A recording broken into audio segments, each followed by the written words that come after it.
Se a gente parar na frente de um mapa-mundi hoje, a tendência natural é olhar para aquelas linhas que dividem os países e achar que tudo ali é fruto de uma lógica puramente racional. Uhum, uma coisa fria e burocrática.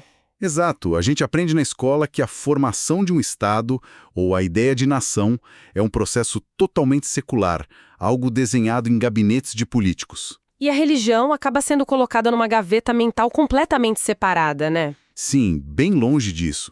Fica aquele espaço da fé, do intangível, como se política e religião fossem água e óleo. Mas a nossa imersão de hoje vai pegar essa premissa e virar de cabeça para baixo. Totalmente de cabeça para baixo. Pois é. E se a lealdade é uma bandeira e a devoção a um altar usarem, na verdade, a mesmíssima engrenagem psicológica? Essa é a grande provocação, sabe? Nós fomos ensinados a colocar o mundo em caixas com etiquetas super claras, tipo, isso aqui é política secular, aquilo ali é crença religiosa. Aham. Só que a realidade das estruturas humanas simplesmente não respeita essas caixas. As coisas são muito mais emaranhadas do que a gente vê no noticiário. E é exatamente para desembolar tudo isso que a gente está aqui hoje. Nós mergulhamos em um conjunto muito denso de fontes. Basicamente, transcrições e notas completas de um curso universitário de altíssimo nível. Um material fascinante, diga-se de passagem, focado em entender a religião através de estudos de caso rigorosos. Sim, muito rigoroso. E a nossa missão com essa imersão não é ficar decorando dados históricos. É extrair dessas fontes um conjunto de ferramentas analíticas para quem nos escuta. Exatamente. Para que a nossa audiência consiga ler as entrelinhas de questões globais complexas sem se sentir sobrecarregada com tanta informação. E antes de dar o primeiro passo, eu acho que a gente precisa definir o tom da nossa dinâmica aqui, certo? Com certeza. É fundamental deixar claro que, baseada nas nossas fontes acadêmicas, ninguém aqui vai debater crenças. Não estamos discutindo se uma religião é verdadeira ou falsa. Sim, não é sobre julgar a fé de ninguém. De jeito nenhum. O nosso foco é puramente analítico. É observar como as estruturas humanas de significados são construídas. Como essas narrativas gigantescas operam na sociedade. É olhar para o motor do carro em vez de discutir se a cor dele é bonita, né? Perfeito. O que nos leva diretamente para a base de tudo. Para entender o nacionalismo, a gente precisa primeiro redefinir o que de fato significa estudar religião. E o material traz um choque de realidade logo de cara sobre isso. Há uma diferença brutal entre vivenciar a religião e estudar a religião. É o que as notas do curso chamam de diferença entre fazer uma afirmação devocional e fazer um estudo acadêmico dessas afirmações. Aham. A afirmação devocional é a prática, é a vivência interna, o ritual, a certeza absoluta que quem crê possui. Já o estudo acadêmico, que é a lente que eu, como pesquisadora, uso, não faz essas afirmações devocionais. Ele só observa de fora. Isso, ele observa e analisa o impacto. E para fazer isso bem, o texto aponta 3 princípios fundamentais. O primeiro é que as religiões são internamente diversas. Espera, antes de você detalhar os 3 princípios, me veio uma analogia aqui que eu acho que ajuda muito a clarear essa diferença inicial para quem nos escuta. Adoro analogias, manda ver. É como a diferença entre ser um torcedor no estádio e ser um sociólogo. Tipo, o torcedor fanático na arquibancada, chorando pelo time, gritando, ele está fazendo a afirmação devocional. Ele está imerso na crença. Exato. Agora, o sociólogo que está lá na tribuna de prancheta na mão, anotando como aquela multidão se organiza, como altera a economia e o trânsito da cidade, ele está fazendo o estudo religioso. Ele não chora pelo time, ele estuda a massa. Nossa, essa imagem é perfeita. E esse sociólogo da sua analogia precisaria adotar exatamente os 3 princípios que as fontes listam. Como eu ia dizendo, o primeiro é entender a diversidade interna. Nenhuma religião é um monólito onde todo mundo pensa exatamente igual. A gente vê isso toda hora. Pessoas da mesma fé votando em candidatos completamente opostos, usando o mesmo livro sagrado para se justificar. Exato. O segundo princípio é que as religiões evoluem. Elas são tradições vivas que se transformam ao longo do tempo, elas moldam a sociedade e são moldadas por ela. A religião não está congelada no tempo. De jeito nenhum. E o terceiro, que é vital para nós hoje, é que elas estão inseridas em todas as dimensões da experiência humana. Na política, na economia, na sociedade. Elas não existem num vácuo. Então, o que tudo isso significa na prática?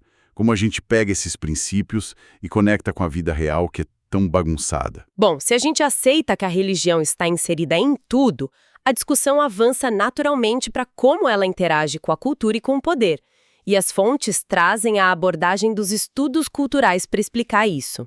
Que é uma lente multidisciplinar, certo? Isso mesmo. E o primeiro foco dessa abordagem é algo chamado de situação situada. Situação situada. Um termo meio acadêmico. Como a gente traduz isso? É a ideia de que todas as nossas reivindicações de conhecimento e interpretações partem das nossas próprias experiências. Ninguém é totalmente neutro. Aham. Se duas pessoas leem o mesmo texto sagrado sobre trabalho, mas uma é uma camponesa explorada e a outra é o dono da terra, a situação situada de cada uma vai gerar interpretações completamente diferentes do mesmo parágrafo. A bagagem de quem lê altera o que está sendo lido. Exatamente. O que nos leva ao segundo foco dos estudos culturais, que é a análise do poder e da marginalização. Certo. Vamos destrinchar isso. Porque me parece que entra num terreno espinhoso. Se toda cultura é fluida e baseada na situação situada das pessoas, então a religião não corre o risco de ser vista só como uma ferramenta cínica, uma ferramenta super conveniente que quem já detém o poder usa para justificar a marginalização dos outros. Preciso fazer o papel de advogado do diabo aqui. A sua pergunta faz todo sentido. E a história está cheia de exemplos onde a religião foi usada justamente por impérios para justificar coisas terríveis. Sim, escravidão, guerras. Mas o que é fascinante aqui é que justamente por ser fluida e construída, a religião também funciona como a principal ferramenta daqueles que resistem a essa mesma marginalização. Uma via de mão dupla. Exato. Pense no movimento dos direitos civis nos Estados Unidos. Lideranças negras usaram a mesma estrutura religiosa, as mesmas escrituras, para organizar a comunidade, criar resiliência e lutar contra a opressão. A mesma máquina pode ser usada para oprimir ou para libertar. Caramba! Mas se ela é tão maleável e está tão ligada ao poder, como a gente sai daquela discussão infinita de tentar provar se a religião X é boa ou má? Porque isso não ajuda a entender conflito nenhum. Não ajuda mesmo. E é por isso que a nossa fonte introduz um conceito fantástico de Johan Galtung. O norueguês, né? Especialista em estudos de paz. Ele mesmo. Ele tira o foco dessa moralidade binária e cria uma tipologia com 3 pontas de violência. A violência direta, que é física, a violência estrutural, que é a opressão das leis e do sistema, E a terceira ponta, que acho que é onde a religião entra rasgando. que é a violência cultural. Explica melhor essa pra gente. A violência cultural é qualquer aspecto de uma cultura, como religião, arte, linguagem ou ideologia, que é usado para justificar e legitimar a violência direta e estrutural. Nossa, é como se a violência cultural fosse o software que faz rodar o hardware da opressão política e física. É um mito que diz, nós somos melhores, então podemos atacar vocês. É uma ótima analogia. Mas o Galton também fala da balança oposta, a paz cultural. Que seria um antídoto. Sim, são os símbolos, textos e valores religiosos ou culturais que promovem a empatia, a igualdade e que deslegitimam a violência. Ah, entendi. Então a análise não é mais sobre julgar a crença.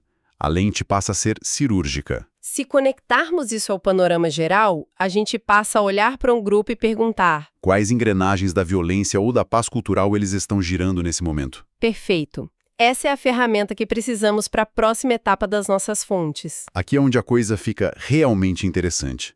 Porque agora a gente pega todo esse maquinário intelectual, a diversidade interna, a análise de poder, as violências do Galtung. E aplicamos no destino final do curso: a formação das identidades nacionais. Porque as anotações trazem uma revelação conceitual muito forte. A maioria de nós acha que o nacionalismo religioso e o nacionalismo secular são opostos absolutos. Sim, o senso comum jura que eles são inimigos naturais. Mas o texto diz que eles estão profundamente entrelaçados, tipo, intimamente ligados. Muitas vezes a gente acha que tirar a religião do Estado cria um ambiente puramente racional.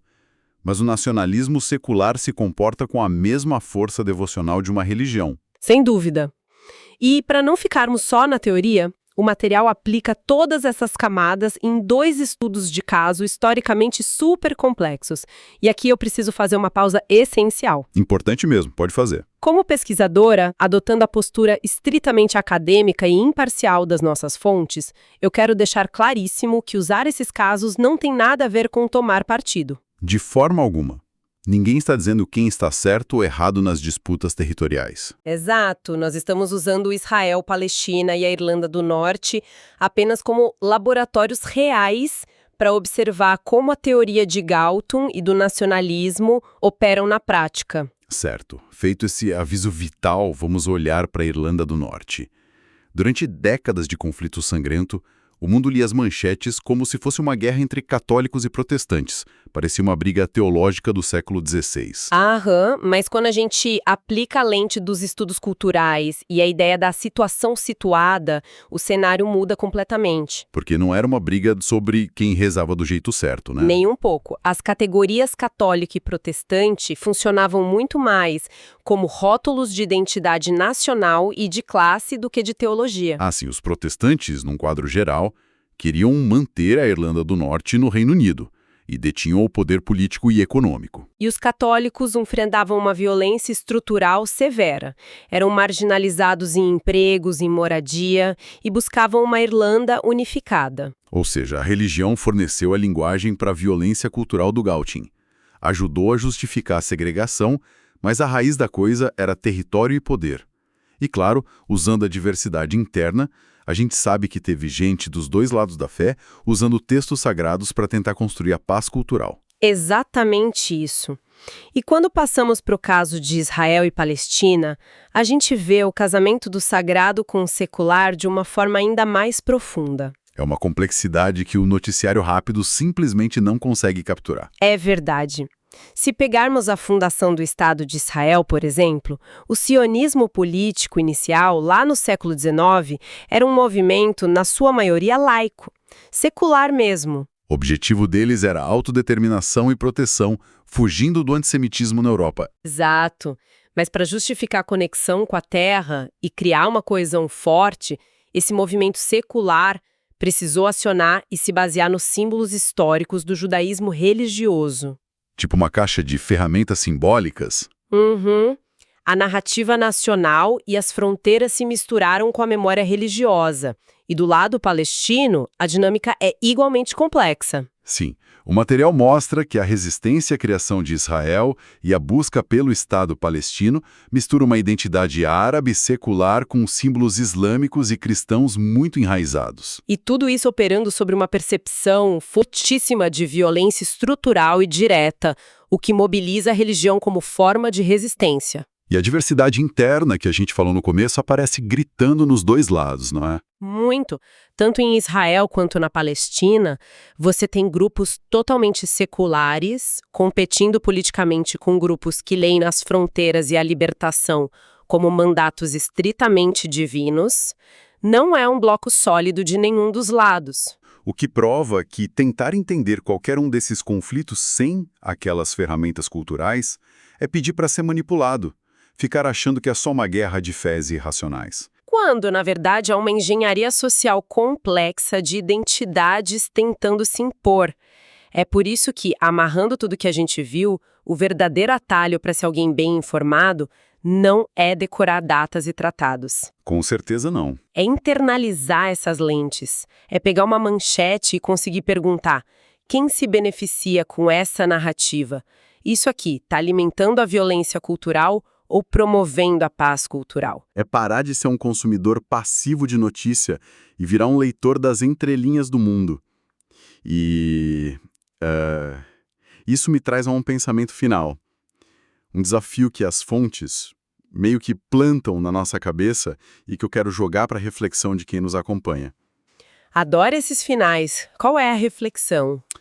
Bom, se a gente acabou de ver que o nacionalismo secular e o religioso usam exatamente os mesmos mecanismos psicológicos, a mesma devoção, os rituais com a bandeira, o mito de fundação, será que a humanidade é sequer capaz de construir um Estado laico puro e puramente racional? Ou será que as nações modernas apenas substituíram os rituais religiosos tradicionais por ritos cívicos, exigindo da população o mesmo nível de afirmação devocional cega para conseguir não desmoronar?